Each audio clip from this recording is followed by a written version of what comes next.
सुनीरी सखी हो साँच कहत हो, तू जल है ये मीन, लालन तेरे याधीन। तेरे ही रस बस श्याम सुंदरवर, जाचत हैं ज्यों दीन, लालन तेरे ही याधीन। ऐसी स्वामिनी जी के चरणों का विस्मरण शिव ब्रह्मादिक पद रज चाहत, गूढ़ भाव उर्धारे, महिमा अमित कहा कही बरनो, वेद सबे पचिहारे। मन तू काके चरण विसारे। भगवान ब्रह्मा, भगवान शंकर आदि बड़े बड़े ईश्वर कोटि के महापुरुष जिन प्रेम समुद्र का सार रूप लाडली जी की चरण रज चाहते हैं, वेद भी जिनका नेति नेति कह के जिस रस का वर्णन करते हैं, अरे मन तू उनके नाम को भूल गया, उनके चरणों को भूल गया। कौन सी ऐसी महत्व बुद्धि वस्तु व्यक्ति स्थान में तेरी जागृत हुई कि ऐसे महिमा में प्रभु को भूल गया, प्रियाजू को भूल गया। ये प्रभाव तौबान कृपा की, पतित अनेक उधारे। आवत धाई बेर नहीं लावत, राधा राधा राधा राधा राधा राधा। जो आपके नाम की टेर की पुकार की, तो आप ये नहीं देखते हैं कि ये कैसा है, आप उसका परम कल्याण विधान कर देती हैं। मन जिनका इतना महाप्रभाव है कि परम प्रभावशाली स्वयं श्री हरि उनके अधीन है, ऐसी प्रियाजू का तूने विस्मरण कर दिया। अनेक पतितों को महापावन करके परम पद प्रदान कर दिया हमारी स्वामिनी जी ने। थोड़ा भी कोई राधा नाम से प्रीति करके पुकारे तो देर नहीं लगाती उसका मंगल विधान करने में। मन ऐसे दया समुद्र लाडली जी का तूने विस्मरण कर दिया, उनसे विमुख हो रहा है। किस सुख के लिए, कौन सी चाहत के लिए? सो कृपालु सो विमुख भयो तै, छिन छिन नाम न उचार्यो, धृग धृग निर्लज प्राण ये भोरी, अजहूं टरत न टारे। धिग धिग निर्लज प्राण ये भोरी, अजहूं टरत न टारे। मन तै का के चरण विसारे। ऐसी कृपा समुद्र श्री लाडली जी का नाम तू छोड़कर और कुछ याद कर रहा है, प्रियाजू से विमुख होकर और किसी से सुख चाह रहा है। अरे निर्लज्ज, तुझे लाज नहीं आती अपने इस दुर्लभ कृपा पात्र देह को विषयों में नष्ट करने से? अरे छिन छिन नाम उच्चार, राधा राधा राधा राधा, सब काम बन जाएगा, सब बाधाएं नष्ट हो जाएंगी। जिते विनायक शुभ शुभ, विघ्न करे नहीं कोई, विघ्न करे नहीं कोई, डरे कलिकाल कष्ट भय, हरे सकल संताप, हरसि हरि नाम जपत जय। प्रतिपल तू नाम जप, कोई भी बड़े से बड़ा विघ्नकारी अनिष्ट तेरा मंगल नहीं कर सकता। जिसकी जिह्वा पर नाम है तो जिते विनायक शुभ शुभ, विघ्न करे नहीं कोई, क्योंकि बहुत बड़ा रक्षक नाम जिह्वा पे विराजमान है, बहुत बड़ा पहरेदार नाम है, अंग रक्षक है। नाम पाहरू दिवस निश, रात दिन जो नाम जप करते हैं उनको किसी अन्य के भरोसे, अन्य के आश्रय, अन्य की आशा पूर्ति की चाह छोड़ देनी चाहिए। तभी वो अनन्य निष्ठा वाला ये अनुभव कर पाएगा कि हर समय प्रभु हमारी रक्षा करते हैं। जो नाम जप करते हैं हर समय प्रभु रक्षा करते हैं। उपासक सोता है और प्रभु जाग कर उसकी रक्षा करते हैं। गोस्वामी तुलसीदास जी की रामचरितमानस की कृति को गंगा जी में प्रवाहित करने के लिए दो ईर्ष्यालु गए तो देखा कि दरवाजे पर श्याम गौर जोरी राम लक्ष्मण जी धनुष बिल्कुल प्रत्यंचा खींचे हुए खड़े, भयभीत होकर दूसरे दरवाजे वहां भी देखा। भक्त चैन से सोता है और भगवान जागकर उसकी रक्षा करते हैं। विश्वास करे, बस आश्रय भरोसा दृढ़ करके चिन चिन नाम जप करे। नाम जप अगर जीवन में नहीं है तो जीवन व्यर्थ का जीवन है। छल कपट करके रुपया कमा लो, तुम्हारे किसी काम रुपया नहीं आएगा। खाओगे तो रोटी दाल ही, रुपया तो खाओगे नहीं। और भगवान चराचर को भोजन दे रहे हैं, कोई ऐसा नहीं कि भूखा हो। जो 2 रोटी में तृप्त हो जाता है उससे 2 रोटी देते हैं, जिससे 2 कुंतल चाहिए उसे 2 कुंतल का आहार देते हैं। भगवान सबको आहार देते हैं। अगर तुम मनुष्य शरीर धारण करके केवल आहार और भोग और रुपया पैसा मान प्रतिष्ठा में जीवन नष्ट कर दिया तो क्या दुर्लभता रही इस मनुष्य जीवन की।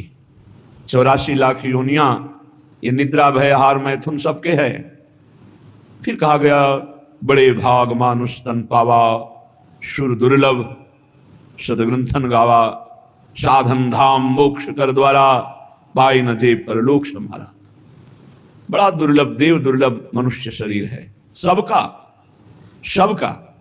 जितने मानव देह धारण किए बड़ा देव दुर्लभ, क्योंकि इससे आप जितनी ऊंचाई पर चढ़ना चाहें चढ़ सकते हैं, जितना नीचे गिरना चाहें गिर सकते हैं। लेकिन अन्य योनियों में कर्म के परिणाम रूप उच्च नीच गतियां होती हैं। वो नवीन कर्म नहीं कर सकते, आप नवीन कर्म कर सकते हैं। आप साधना करके मोक्ष प्राप्त कर सकते हैं, भगवान में तन्मय होकर भगवत स्वरूप हो सकते हैं, योग की दिव्य सिद्धियां प्राप्त कर सकते हैं। स्वर्ग ब्रह्म लोक जहां जाना चाहो, कैलाश साकेत वैकुंठ सब सब प्राप्त कर सकते हैं आप मानव देह में। पर भूल गए, हम वही भोगने में लग गए जो अन्य योनियों में स्वाभाविक मिलता है। अमर्यादित मैथुन पशु पक्षियों में, उसके लिए जीवन नष्ट कर देना, भोजन उसके लिए, बस इतना ही तुम्हारा लक्ष्य है। रसेंद्री और जनेंद्री का भोग मिल जाए। रुपया तो केवल भोग मिलता है इसलिए है, उसका कोई महत्व नहीं। वो महत्व है कि उसको हम भोग प्राप्त करने के लिए प्रयोग करते हैं, बस इसलिए रुपये में महत्व है। खास बात है रसेंद्री और जनेंद्री, इन 2 के भोग। श्रीपाद कह रहे हैं अत्यंता शुचि बीभत्स देहादौ नैव करहिचित, देहि दृष्टि प्रमादात् दप्यत्यनर्थ परंपराम। ये बड़ा गंदा शरीर है, बड़ा गंदा शरीर है। क्या इसमें देव दुर्लभ कहा गया है, पर देवताओं में ऐसा नहीं होता। निकल जाए तो सौरभ से वातावरण युक्त हो जाएगा और आपके शरीर के हर जगह से दुर्गंध आती है, क्योंकि मलमूत्र बनाता है। विनमूत्र श्लेष्म पूषादिक भरितमिदम, इसमें क्या भरा हुआ है? मलमूत्र श्लेष्मा, गंदी चीजें। ऊपर से चमड़ी चिपकी हुई है, उससे आकर्षण होता है। अत्यंता अशुचि, बड़ा अपवित्र है। चाहे जहां स्नान कर लो, चाहे जिस तीर्थ में, एक रेशम के थैले में विष्ठा और मूत्र भर लो थैली में, और ऊपर से उसे कहीं भी डुबाओ तो ये रहस्य जानने वाला कि इस थैले में क्या भरा है वो कभी उसे छूना नहीं चाहेगा। चाहे जिस पवित्र स्थान में उसको गोते लगा के लाओ, यही लगेगा यह पवित्र है। इसलिए श्रीपाद करें अत्यंता अशुचि बीभत्स घृणास्पद और अपवित्र। क्यों? यही मलाशय मूत्राश्रय है, ऊपर से चमड़ी केवल है। हम नहा लिए तो बोले हम पवित्र हो गए, वो है अंदर। पवित्र तो हो गए जब भगवान का चिंतन होगा। अगर भगवान का चिंतन नहीं तो आप कहीं भी पवित्र नहीं हो सकते। बाह्य और भीतर पवित्रता भगवान की स्मृति से है। अपवित्र पवित्रो वा सर्वावस्थांगतोपि वह यह स्मरेत पुंडरीकाक्षम सवायाभ्यंतर शुचि। वो बाह्य और अभ्यंतर से परम पवित्र हो जाता है जो भगवान का स्मरण करता है। खास स्नान पवित्रता है भगवान का स्मरण। अगर बाहर से ना लिया, भगवान से संबंध नहीं, भगवत भजन नहीं, तो क्या है? चमड़ी भर धो ली, अंदर तो मलई मूत्र भरा है। अत्यंता अशुचि बीभत्स घृणास्पद देहादौ नैव करहिचित। इस देह से अपना संबंध मत रखो। यहां संबंध की क्या बात, मैं ही हूं ऐसा माने हुए हैं। इतना जोर का संबंध है कि ये हम भूल गए कि हमारी देह है। हम ये मान लिए कि मैं ही देह हूं। देख लो आप कैसे, तो आप बोलेंगे गोरे काले स्वस्थ अस्वस्थ, तो देह का ही परिचय तो बता रहे हैं। मैं को देह में मिला दिया। मेरा तो चलो थोड़ा दूरी करके वर्णन हुआ, लेकिन मैं ही शरीर हूं, बस यही भावना। कितना घोर अज्ञान अंधकार छा गया। कह रहे देहादौ नैव करहिचित। इस देह में मैंपन भूल करके भी मत करो, नहीं तो नष्ट हो जाओगे। क्या नष्ट हो जाओगे? बोले सर्वात्मार्थोर्विघ्नम कलय यदि मनोयोषिताम भावनिघ्नम। तुम्हारा परम मंगल होने के लिए मानव देह मिला और तुमने अपने को देह मान लिया, स्त्री मान लिया, पुरुष मान लिया, भोगों के लिए मन ललचाएगा, क्योंकि देह भाव में भोग है। भगवत भाव और ब्रह्म भाव, दास भाव, सख्य भाव, कांता भाव, इनमें कहीं काम नहीं है। ये जो सिद्ध भाव है इनमें काम नहीं, देह भाव में ही सारी कामनाएं विकार हैं। अगर तुम इस अपवित्र देह में मैं को मिला दिया तो इसका परिणाम होगा बार बार जन्म, बार बार मरण, अशांति, चिंता, शोक, दुख, ये सब प्राप्त होगा।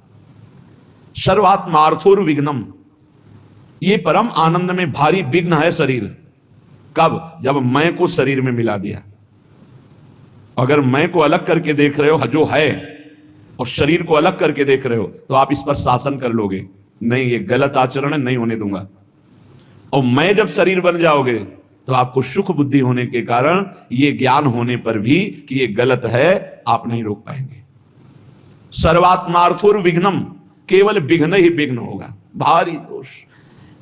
शरीर राग से इतने दोष पैदा होते हैं कि जितने ग्रंथ और पंथ हैं सब इसी के हटाने के लिए है, शरीर राग मात्र के लिए। शरीर राग से अन्य राग सब हैं। एक दो भाई, खेती का बंटवारा हो रहा है, कुछ हाथ खेती बड़े भाई वाले खेत में ज्यादा है।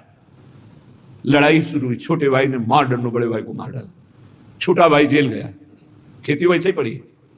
माया का नाटक तो देखो, एक का दिव्य मानव देह जो भगवत प्राप्ति कर सकता था वो मारा गया, एक का जेल प्राप्त हो रही। दोनों अज्ञान की दशा में जीवन को नष्ट कर दिए। एक कथा, पूरा संसार इन्हीं वासनाओं के खेल में। सर्वात्मार्थोर विघ्नम, जहां मैं को शरीर में मिला दिया गया, इतनी कामनाएं प्रकट हो गई, वासनाएं प्रकट हो गई, इतना अहंकार प्रकट हो गया कि विघ्न ही विघ्न, पूरा जीवन अशांति। अध्यात्म के बिना स्वप्न में भी कोई शांति प्राप्त नहीं कर सकता।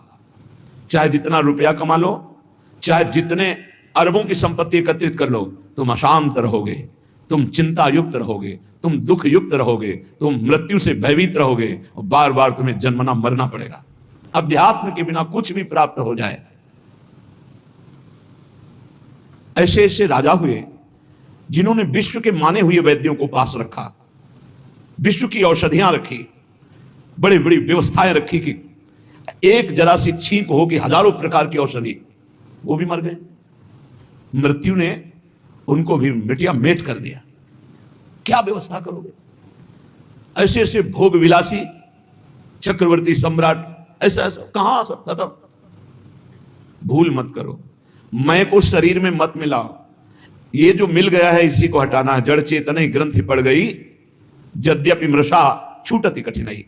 निघ्न दुष्टेन्द्रियाणि प्रसभ मुदय भांज युद्यतामर्षदंडई। तुम अपनी इंद्रियों को दुलार करके उनके प्रसन्न करने के लिए उनको छूट दे देते हो, जाओ भोगो, वही तुम्हारे को बंधन प्राप्त कराती है। यद्यपि मृषा छूटति कठिनाई, जलन पैदा गया। ऐसा क्यों किया? कभी नहीं करूंगा, फिर वही अज्ञान, बार बार नहीं करूंगा और बार बार वही करते। फिर भगवान दंड विधान कर देते हैं। एक दो बार तुमसे गलती हुई, क्षमा याचना की, या बहुत गलतियां हो गई, सत्संग सुना, बुद्धि पवित्र हो रही, अब लो नशानी अब ना नशयो, तो भगवान कृपालु है, वो कह रहे अहम त्वाम सर्वपापेभ्यो मोक्षयिष्यामि मा शुचः। मैं तुम्हें पवित्र कर दूंगा, सारे पाप नष्ट कर दूंगा, अब तो होश में चलो। नहीं, निघ्न दुष्टेन्द्रियाणि, ये दुष्ट इंद्रियां बार बार जीव को घसीट करके भोगों में डाल देती। तो क्या करें? गुस्सा करो इन इंद्रियों के ऊपर, अनुमति मत दो, इनको दंड दो, उपवास करो, नाम का दंड दो, खूब नाम जप करो, परेशानी पैदा, परिक्रमा लगा, निकल जाओ गिरिराज जी की परिक्रमा में। 5-7 घंटे नाम जप करते हुए पूरी परिक्रमा, आराम आराम से, दौड़ने की जरूरत नहीं, 5-7 घंटे में आराम आराम से नाम जप कर देखो। अगर तुम्हारा उसी समय दिमाग परिवर्तन न होने लगे तो बताना। पर इंद्रियों को छूट देकर मनमानी भोग वासना में लगाते तुम्हारा नाश कर देंगी, पतन कर देंगी। रामाख्या कालकूटादपि विषम तमा भाति साधयु धारा। ये भगवान श्री हरि की माया के द्वारा रचा हुआ ऐसा बगीचा है संसार कि इसका मनोरंजन करने का मन हो ही जाता है। और जो मनोरंजन में फंसा हुआ आज तक नहीं निकल पाया, जब से सृष्टि हुई आज तक इस जादू के बगीचे से नहीं निकल पाया। कहीं न कहीं वो कंचन कामिनी कीर्ति, कहीं न कहीं वो फंसा मिलेगा। अगर आप इसे मैं को शरीर से हटा दें तो आप जीत जाए। जब तक अपने को पुरुष स्त्री मानेंगे, मैं को शरीर में मिलाए रखे, तब तक कुछ भी साधन कर लो, सवाल हल नहीं होगा। और यह होता है स्वीकृति से। स्वीकृति से बड़ा परिवर्तन सूक्ष्म शरीर पर पड़ता है आपकी स्वीकृति का। जैसे हम पहले सन्यास में थे तो स्वीकृति हो गई कि अब सन्यासी, तो स्वप्न में अपने को सन्यासी ही देखते थे। अब जब स्वीकृति हुई, मैं श्री जी के चरणों का दास, अब स्वीकृति, तो इस सूक्ष्म शरीर स्वप्न में यही दर्शन कराता है। जब स्वीकृति हुई, मैं श्री जी की सहचरी, तो उस स्वीकृति में ना ये भेष होगा, ना पुरुष शरीर होगा, वही स्वीकृति। स्वीकृति कर लिया मैं स्त्री मैं पुरुष, इसी स्वीकृति में सारे दोष बैठे हुए हैं। स्वीकृति कर लिया मैं प्रभु का दास, इसी स्वीकृति में आपको निर्दोष करने की सामर्थ्य मिलेगी। पूर्ण निर्दोष अवस्था इसी में। आपकी स्वीकृति कमजोर है। आप उसे एक शब्द में कहें तो पूरा खेल स्वीकृति का है। वेदांत केवल तुम्हारी स्वीकृति को बदलता है। कौन हो तुम? बोले तुम ब्रह्म हो, तत्त्वमसि। तत्व, वह जो परमात्मा तत्व है, त्वम आसि, तुम ही हो। स्वीकृति करो। बोले अहम ब्रह्मास्मि, अहम ब्रह्मास्मि, मैं ब्रह्म हूं। स्वीकृति। तो बोले अहम ब्रह्मास्मि, अहम ब्रह्मास्मि। तो क्या हुआ? बोले ब्रह्मविद ब्रह्मवि भवति, वो ब्रह्म हो गया। मैं पुरुष, मैं स्त्री, तो भोगी हो गया। नारकी गतियों को प्राप्त कराने वाली चेष्टाएं शुरू हो गई। खास बात समझनी, मैं को शरीर में स्थापित करना दुर्गति का कारण है। मैं को ब्रह्म में, मैं को भगवान के चरणों में, नाम में, रूप में, लीला में, धाम में स्थापित करना। मैं प्रभु का दास हूं, इसलिए अपने स्वामी का हर समय नाम जप करता हूं। मैं प्रभु का दास हूं, इसलिए हर चेष्टा अपने प्रभु की प्रसन्नता के लेकर बदल गया, जीवन बदल गया। जब हम प्रभु के चरणारविंद की शुद्ध शरणागति स्वीकार कर लेते हैं तो हर विधान बड़ा मंगलमय होने लगता है। एक बार गीता वाटिका गोरखपुर में अखंड नाम संकीर्तन चल रहा था। पूज्य भाई जी श्री हनुमान प्रसाद पोद्दार जी महाराज की कृपा से बहुत ही मांगलिक दिन कट रहे थे। भगवत चर्चा हो रही, अखंड नाम कीर्तन हो रहा, बड़े बड़े महापुरुष आ रहे हैं। तो बहुत से संत महात्मा भी वहीं विराजमान थे। पूरा मांगलिक, एक मिनट भी कहीं 24 घंटे में कोई प्रपंच वार्ता नहीं। गीता वाटिका में पूज्य बाबा, राधा बाबा और भाई जी महाराज। रात का समय 50 फूस की झोपड़ियां बनाई गई थी जिनमें बड़े बड़े संत महात्मा आकर रुके हुए थे। तो लालटेन टंगी थी। लालटेन से कब क्या कैसा हुआ, घटना कैसे घटी, झोपड़ी में लालटेन टंगी है, तो कैसे क्या हुआ कि वो लालटेन गिरी, तेल फैला, उसमें आग फैली, वो झोपड़ी में लगी, एक झोपड़ी से दूसरी झोपड़ी, और सब संत महात्मा साधक झोपड़ियों में शयन कर हाहाकार मच गया। जल्दी जल्दी जो निकल पाए नहीं, कूद करके लोग कंबलात से ढककर जो सो रहे थे उनको उठाकर बाहर लाए। बड़ा हाहाकार मच गया। प्रचंड अग्निदेव ने रूप धारण किया। सब झोपड़ी तंबू सब खाक हो गई, राख हो गई, बहुत सी सामग्री हो। अब जो संसारिक लोग हैं, भक्ति के आकर्षण से आए हुए हैं, उनका देखो कीर्तन और भक्ति का ये स्वरूप। भाई जी के कान तक आवाज पहुंची। भाई जी ने कहा अग्नि का आवाहन किया जाता है, आहुतियां दी जाती हैं। अग्नि साक्षात भगवान है। हमने तो आवाहन भी नहीं किया मेरे भगवान इस रूप में आकर के, आहुति भी नहीं दी, अपने आप आकर भोग स्वीकार कर लिया। भक्ति की दृष्टि क्या है? मेरे भगवान पधारे हैं। भाई जी ने कहा कि कल जो आग लगी, तुम लोगों को आग दिखाई दे रही, मेरे को मेरे भगवान दिखाई दे रहे हैं। मुझे स्पष्ट दिखाई दे रहा मेरे कीर्तन, मेरे भगवत चर्चा करने से भगवान अग्नि रूप धारण करके आनंद उल्लास से युक्त होकर के ये भोग स्वीकार किया। मुझे इस घटना में भगवान की कृपा दिखाई दे रही कि भगवान ने किसी का एक रोम भी नहीं झुलसाया, नहीं तो बहुतों के शरीर पूरे हो सकते थे, एक भी व्यक्ति नहीं मरा। और ये मेरी ही बात नहीं है, जो भगवान का शरणागत है उसको ऐसा ही अनुभव होता है कि भगवान की बड़ी कृपा हुई। नामदेव जी महाराज की कुटिया में आग लग गई, पूरा घर जल रहा था, लोग दौड़े, कुछ कंबल कुछ वस्त्र आदि जो वस्तुएं निकाल पाए, बकाया सब जल गया था। नामदेव जी कीर्तन में मगन थे, कहीं एकांत में जब आए तो लोगों ने कहा बड़ी मुश्किल से ये वस्तुएं बचा पाए, और तो सब जल। तो उनका अरे भगवान आए मेरे घर और हमें तो स्वागत करना चाहिए आपने, और वस्तुएं निकाल, वो सब वस्तुएं उठा के आए। वो जो आग शांत जैसी हो रही थी, फिर धुआं उठा, फिर आग लगी, फिर वो भी जल गए।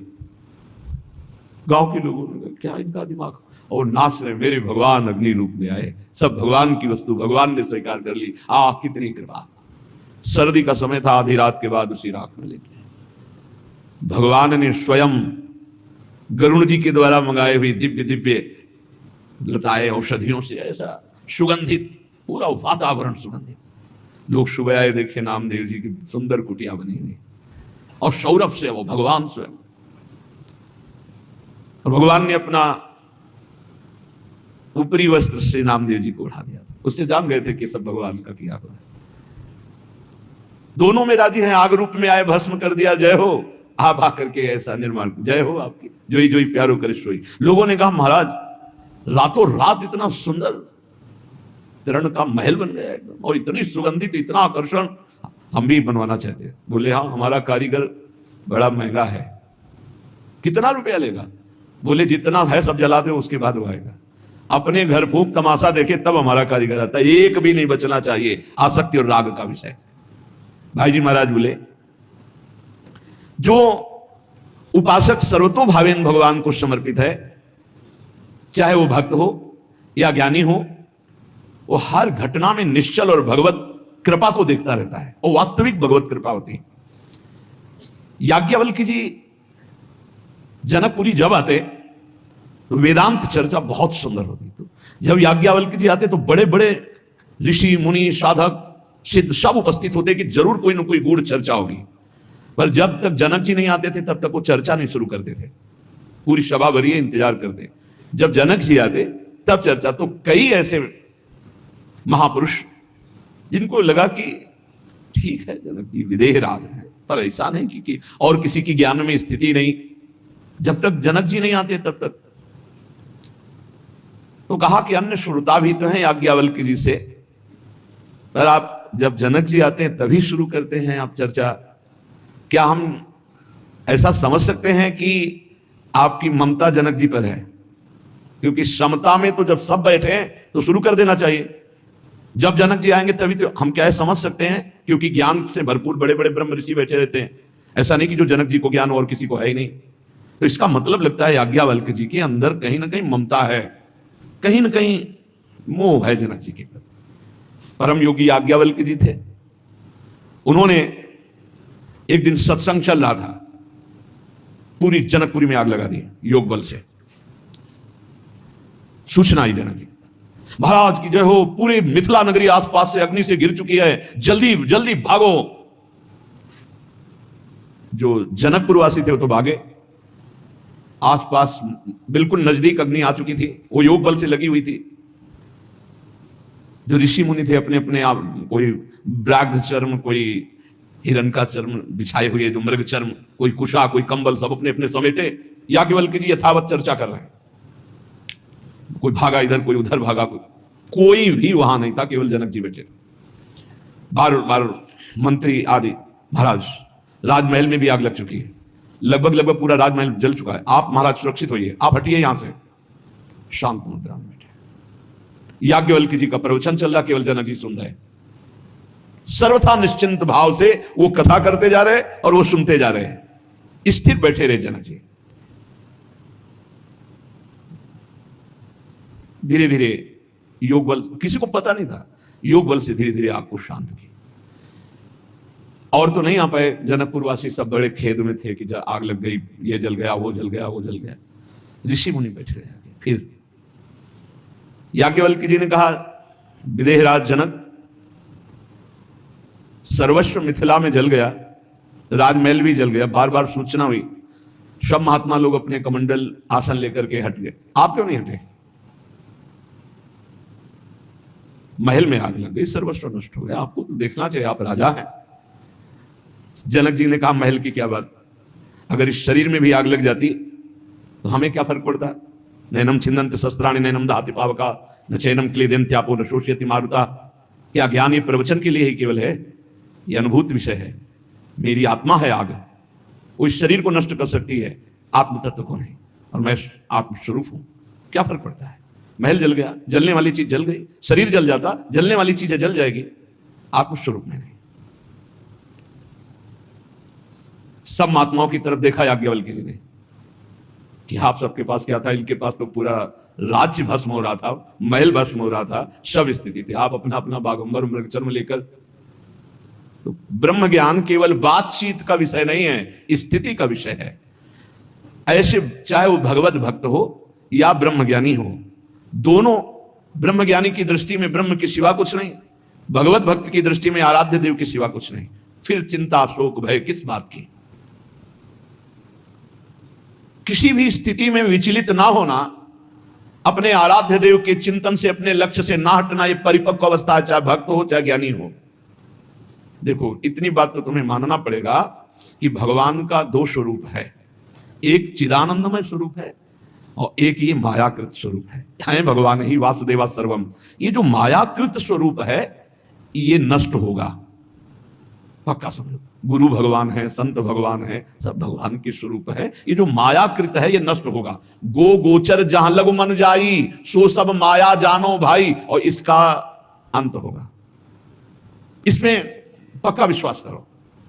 जो अविनाशी चिदानंदमय भगवान का हमारे स्वरूप है, ना कभी कोई मार सकता है, ना काट सकता है, ना जला सकता है, वही हमारी आत्मा का स्वरूप है। सच्चिदानंद रूपाय। अब बाहरी तो फिर जहां हमारी मायाकृत दृष्टि देख पा रही, वो जलेगा, वो नष्ट हो जाएगा, आज नहीं तो कल। भाव मानना, हम भावना करते हैं मायाकृत से मायातीत की। हमारी भावना जो मायातीत की, उसे आग नहीं जला सकती। हमारे प्रभु की महिमा को समझो। प्रभु केवल प्राकृतिक नहीं है, प्रभु केवल छवि में ही नहीं है। विश्वास करो, वो तुम्हारे हृदय में, तुम्हारे भाव में भी है, वो छवि में भी है, वो चराचर जगत में कहो सो कहां, जहां प्रभु नहीं तो अग्नि में भी प्रभु है। प्रभु खेलने के लिए अगर जमीन पे गिर जाते हैं तो तुम्हें गिरना दिखाई दे, वो खेलना चाहते, खेलो महाराज, फिर उठा के स्नान करवा दिया, फिर अंग भंग हो गया कोई श्री अंग का। हम प्रभु के दूसरे नवीन रूप को, हमारी आराधना माया युक्त से माया मुक्त त्रिगुणातीत भगवान की है, इतना मानना पड़ेगा।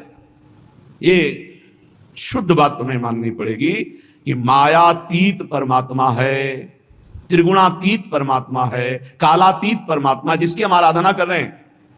वो मूर्ति भी है, वो अमूर्त भी है, वो साकार भी है, वो निराकार है, वो सबसे परे है, वो सब में भरे है। जब तक संपूर्ण तत्व का ज्ञान नहीं होता तो उपासक दुख सुख को प्राप्त होता रहता है। हमारे भगवान बिना आंख से वो देख सकते हैं, बिना कान के सुन सकते हैं, बिना हाथ के बड़े बड़े कर्म कर सकते हैं, बिना पैर के बहुत लंबी यात्रा कर सकते हैं। बिनु पद चलई सुनई बिनु काना, कर बिनु कर्म करई विधि नाना। आनंद रहित सकल रस भोगी, और बिनु बानी बक्ता बड़ जोगी। हमारे ऐसे योग निधान भगवान है। बिना पैर के यात्रा हो जाएगी, बिना आंख के देख लेंगे, बिना कान के सुन लेंगे, बिना रसेंद्री के हर प्रकार के रसों का स्वाद, बिना वाणी के उच्च। ये वेदवाणी काल से प्रकट हुई, उली से तो प्रकट हुई। जाकी श्वास वेद श्रुतिचारी। जितने त्रिभुवन में देखने वाले हैं उनमें देखने की शक्ति नेत्रों में जो दी वो भगवान ने दी है। तो जितने नेत्र हैं सब भगवान के हैं, जितने हाथ हैं सब भगवान के, जितने चरण हैं सब भगवान के, जितने मुख सब भगवान के, जितनी दिव्यता चिन्मयता जो सब भगवान की। तो अमंगल कहां हो सकता है भक्त का? बहुत हमको थोड़ा भाव का विस्तार करना है, एकदम ऐसे एकदम भगवान के द्वारा साधक को शिक्षा दी जाती। कभी कभी जब उनके ठाकुर जी कृपा करते हैं तो थोड़ा अंग भंग की लीला कर लेते हैं, तो ये शिक्षा देते हैं कि इसके सिवा भी कोई हमारा रूप है, आगे बढ़ो।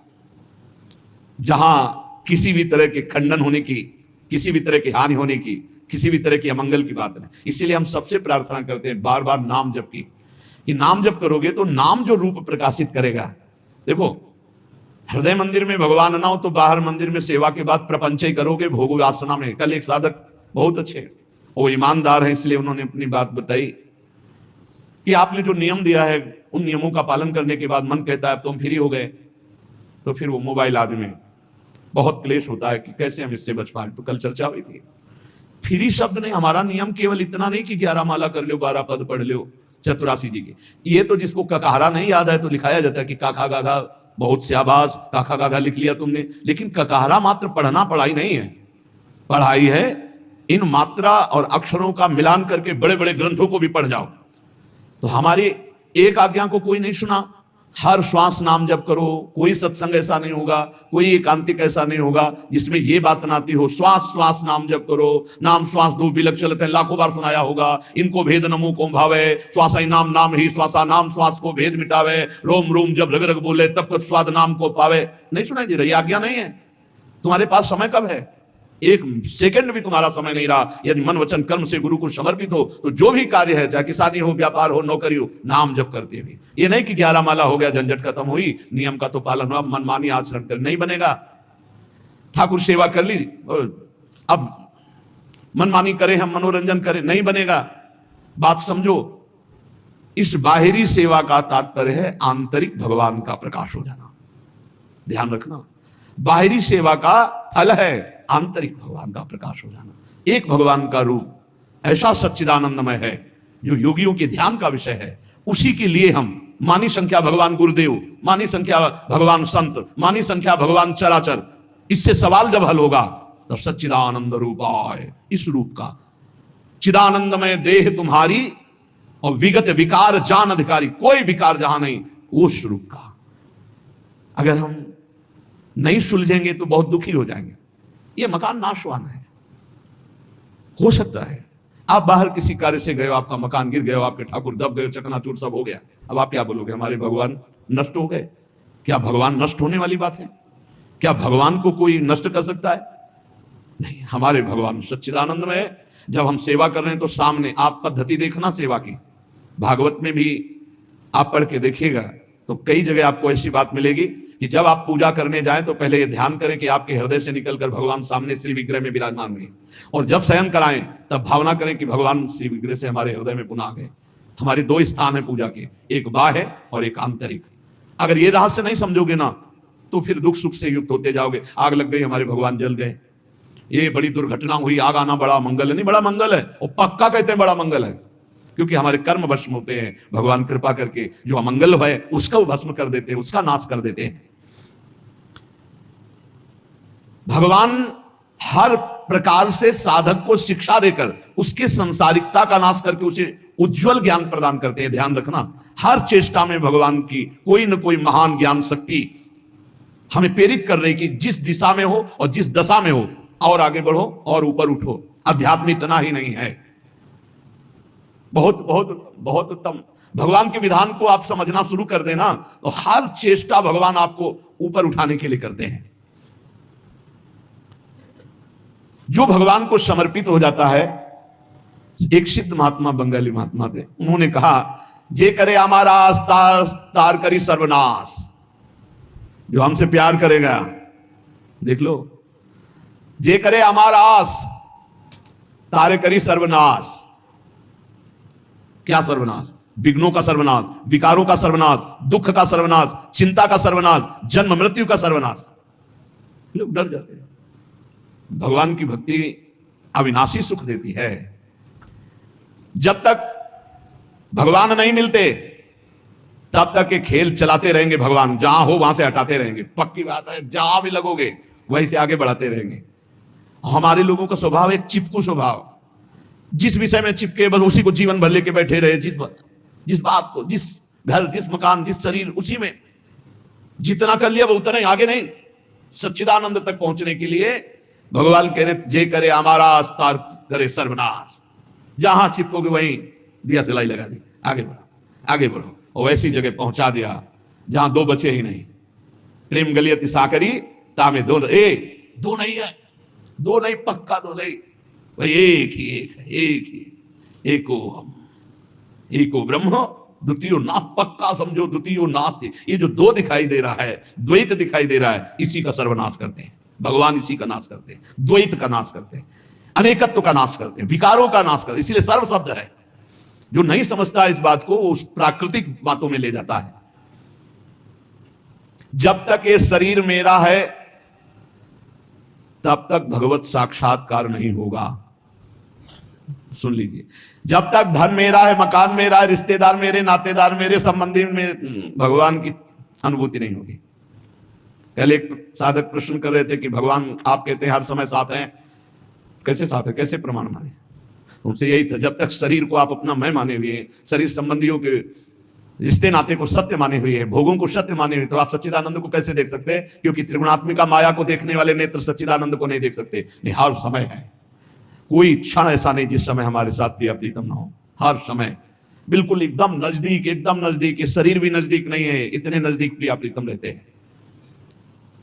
ये कब अनुभव होगा? हमें क्यों अनुभव नहीं होगा? तो गीता जी में भगवान स्पष्ट कह रहे हैं, मय्ये वमन आधत्स्व मयि बुद्धिम, मेरे में बुद्धि, मेरे में मन। भगवान कह रहे हमारा मन कहां लगा हुआ है? शरीर में, भोगों में। बुद्धि कहां है? संसार में। मय्ये वमन आधत्स्व मयि बुद्धिम निवेशय, तो निवेशस्य से मय्ये व अत ऊर्ध्वम न संशया, बिल्कुल संशय नहीं, तो मेरे में ही निवास करेगा, मेरे में ही निवास करेगा। अब इस राशि को समझ ले, मेरे में ही निवास करे मतलब तू रहेगा ही नहीं, मैं ही मैं रहूंगा, मैं ही मैं। श्री कृष्ण ही ब्रह्म नहीं, माया नहीं, नहीं जीव नहीं काल, अपनी उस दिना रहे एक रहे हो नंदलाल। ये समझो, केवल हमारा कर्तव्य इतना है इस मानव देह को लेकर, मैं ये मन आदत्स्व मई बुद्धि निवेश है, मैं अपने मन को, बुद्धि को प्रभु के चरणों में समर्पित कर दूं, बस इतनी साधना है। इसके आगे की सारी बात अपने आप अनुभव में आ जाएगी कि मैं कौन है और तू कौन है। अब ये समर्पित कैसे हो? भगवान ने तो आज्ञा कर दी, मैं ये मन आधत्स्व मई बुद्धि निवेश है, तुम्हारा कर्तव्य है कि तुम अपना मन और बुद्धि मेरे में लगा दो। तो भगवान उसका साधन भी बता रहे हैं, बहुत जोर का साधन बता रहे हैं। मन बुद्धि भगवान में कैसे अर्पित हो? तो श्री भगवान कह रहे, मच्चित्ता मदगत प्राणा बोधयन्तः परस्परम कथयन्तश्च माम नित्यम तुष्यन्ति च रमन्ति च तेषां सतत युक्तानां भजतां प्रीति पूर्वकं ददामि बुद्धि योगम तम येन माम उपयांति ते तेषामेवानुकंपार्थ। साथ में ये भी है, तेषामेवानुकंपार्थ महमज्ञानजं तमः नाशयाम्यात्म भावस्थो ज्ञान दीपेन भास्वता। तेषामेवानुकंपार्थ, मेरी कृपा से। हमें क्या करना है? हमें भगवान में चित्त को जोड़ना है, ये हमारा कर्तव्य है। अंतःकरण एक ही है, उसको लक्षणों के कारण चार कहा गया है। अंतःकरण चतुष्टय, एक ही को चार रूप में कहा। जो निश्चय करने के कारण उसे बुद्धि कहा गया, मनन करने के कारण मन कहा गया, चिंतन करने के कारण चित्त कहा गया, और स्वीकृति क्रियाओं की, भोक्तापन भाव की, तो उसे अहंकार कहा गया। तो यहां मत चित्ता, भगवत चिंतन निरंतर होता रहे। सबसे बड़ी साधना अनन्य चेता सततम, अनन्य चिंतन, अनन्य चिंतयन्तो माम। ये बात पकड़ो। जो साधक ये बात नहीं पकड़ते वो उन्नति को प्राप्त नहीं होते। नियमावली की हो, बस फिर मनमानी आचरण शुरू। हमारा नियम तो हो गया ना, गुरुदेव ने कहा हो गया, वो क्या नहीं, ये तो प्रारंभिक लगाने के लिए कहा गया है। साधना का स्वरूप है अनन्य चिंतन, अखंड तैल धारावत निरंतर भजन, सातु दीर्घ काल निरंतर सत्कार सेवितो दृढ़ भूमि। जो बहुत काल तक आदर सहित निरंतर नाम जप करता है, भगवत चिंतन करता है, वो सिद्ध हो जाता है, दृढ़ भूमि। अब उसका स्वतः भजन होने लगता है। भगवान कह रहे मत चित्ता, मेरे में चित्त। और चित्त का क्या स्वभाव है? जहां हम स्वीकृति करते हैं उसी का चिंतन करता है। जैसे हमने स्वीकृति कर लिया कि मैं पुरुष हूं, अब स्वाभाविक चिंतन बन रहा है, मुझे देखना है, मुझे खाना है, मुझे भोगना है, मुझे करना है, मैं। अब वो अहम सहित पूरी चिंतन वृत्ति इसी में लगी रहती। बोले भजन नहीं होता, क्यों? क्योंकि स्वीकृति गलत है। अभी स्वीकृति हो गई मैं प्रियाजू का, अब स्वीकृति में बार बार आने लगा हमारी श्यामा जो, हमारी लाडली जो, हमारी प्रिया जो, उनके सिवा कोई हमारा चिंतन बदलने लगा। कैसे हमारा चिंतन बदले? भगवान ने अगला शब्द का मदगत प्राणा, प्राण जिसके मेरे में समर्पित है। प्राण समर्पित का मतलब है प्राण वायु को लेकर प्रधान है। भोजन न मिले, जल न मिले तो भी हम जीवित रह सकते हैं काफी समय तक, क्योंकि प्राण वायु। प्राण बलवान पुष्ट होते हैं अन्न और जल से, लेकिन प्राणों की सत्ता वायु से है। ये जो श्वास प्रश्वास है, भोजन हमें 4-6 दिन ना मिले तो आराम से दिनचर्या चल सकती है, पानी 8-10 दिन ना मिले तो भी दिनचर्या चल सकती है, ऐसा नहीं कि मर जाएंगे, लेकिन 2 मिनट वायु ना मिले तो मर जाएंगे, 2 मिनट वायु ना मिले तो प्राण नष्ट है। प्राण का सीधा संबंध वायु श्वासों से है, और प्रभु को प्राण समर्पित करने का मतलब हर श्वास नाम जप करना। मदगत प्राणा, हम पानी भी पिएंगे, भोजन भी पाएंगे तो प्रभु को समर्पित करके और हर श्वास नाम जप करेंगे तो ये मदगत प्राणा होगा। मत चित्ता, निरंतर चिंतन करने के लिए हमें प्राणों को समर्पित करना होगा। हमारे प्राण समर्पित हैं, हम प्रसाद के द्वारा प्राणों का पोषण करेंगे और हर श्वास प्रश्वास में नाम जप। श्वास ऊपर गई तो नाम जप, श्वास नीचे गई तो नाम जप। बोधयंता परस्परम, यदि हम किसी से बात करेंगे तो अपने प्रभु की चर्चा करेंगे। उसी प्रभु की चर्चा का कथन कथयंतश्च माम नित्यम, केवल भगवत चर्चा करेंगे, केवल। कभी कभी ये लोक कल्याण की भावना भी प्रपंच में उतार देती है। निवेदन है कि यहां कोई लोक वार्ता का प्रश्न लेकर के नावे, एक जगह तो बख्श दो जहां केवल भगवान के संबंध की चर्चा होने दो। श्रीधाम वृंदावन में आप आए हो तो प्रिया प्रीतम की चर्चा का प्रश्न करो, प्रिया प्रीतम की चर्चा सुनो, निहाल हो जाओगे। तुष्यंत च रमंत च, उसी में आनंद और संतोष होता है। भगवत चर्चा हुई और उसी में रमण करे। एक जगह तो रखो जहां तुम केवल प्रभु की चर्चा सुन सकते हो, प्रभु की चर्चा कर सकते हो। प्रपंच का तो बहुत विस्तार है। कथयंत च माम, माम भगवान कह रहे हैं, कथयंत च माम नित्यम तुष्यंत च रमंत च। चलते हैं हम भगवत मार्ग में, फैल जाते हैं फिर दुविधा युक्त संसार प्रपंच में। केवल भगवत चर्चा, कथयंत च माम, भगवान केवल माम, मेरा, प्रियालाल के सिवा और कोई चर्चा। बार बार बोर्ड लगवा देते हैं, श्यामा श्याम की चर्चा के सिवा यहां कोई चर्चा न की जाए। आपको अगर आशा है कि यहां से कोई काम बनते हैं तो पहले आपको बता देते हैं हम असमर्थ हैं, हमारे में कोई सामर्थ्य नहीं है, हम केवल प्रभु की चर्चा करते हैं, प्रभु का नाम जपते हैं, प्रभु के लिए जीवन है, बस इतनी बात है। जो प्रभु में डूबना चाहता है वो आए, स्वागत है। इसके अलावा ना कोई आशीर्वाद, ना कोई तंत्र मंत्र, ना कोई जंतुर, ना किसी भी तरह की कोई ढांढस वृत्ति बना सकते हैं कि जाओ तुम्हारा ये ठीक हो जाए, तुक्का लग जाए ठीक हो जाए, तुम्हारे भाग्य की बात है। यहां से कोई चमत्कार नहीं, यहां एक ही चमत्कार है, मलिन मन को श्री भगवान में लगा देना, जीवन को जीवन मुक्त अवस्था में पहुंचा देना। निर्विकारता की स्थिति प्राप्त करने के लिए साधु समागम है। भगवान का आदेश है, यदि मुझे अनुभव करना चाहते हो, इसी जन्म में परमानंद की प्राप्ति करना चाहते हो तो मय्ये मन आदत्स्व मयि बुद्धिम निवेश है। कैसे करोगे? भगवान कह रहे मत चित्ता, मेरे में चित्त लगाओ। चित्त कैसे लगेगा? चूंकि हम प्राणों से बहुत प्यार करते हैं, देह प्राण ते प्रिय कछुनाहि, इसलिए भगवान को कहना पड़ा प्राण मेरे को समर्पित करो। कैसे समर्पित करें? जो खाओ पियो भगवान को भोग लगा के, और रात दिन नाम जप में, हर श्वास में भगवत चिंतन। अगर वार्ता करनी तो बोधयंता परस्परम कथयंतश्च माम नित्यम, केवल मेरी चर्चा। बड़ा दुर्लभ हो रहा है, भगवत चर्चा होना बड़ा दुर्लभ हो रहा है। भैया ये सब सुनो भरत भावी प्रबल, बिलख कहो मुनिनाथ, हानि लाभ जीवन मरण जस अपजस विधि हाथ। जब कर्मों का फल भोगने का आया तो महात्मा जी, और जब पाप कर्म करने जा रहे थे तो पूछ लेते हमसे कि हम पाप कर्म करने जा रहे हैं, आपकी अनुमति है क्या? तब नहीं, तब किसी ना भगवान की याद की, ना गुरु की याद की, मनमानी आचरण की। तो अब भोग आया है, अब भोग लो, उसको भोगना पड़ेगा, वो यही मिलेगा तुम्हें। पति पत्नी परिवार संसार मित्र, इन्हीं में सब कलह अशांति मारपीट नाना प्रकार का, अरे पूछो मत। भगवान के चरणों का जब तक आश्रय नहीं लोगे तो यहाँ का ये प्रेम विवाह, यहाँ का प्रेम तुम्हें शांति प्रदान नहीं कर सकता। भगवत भाव रखोगे, हर परिस्थिति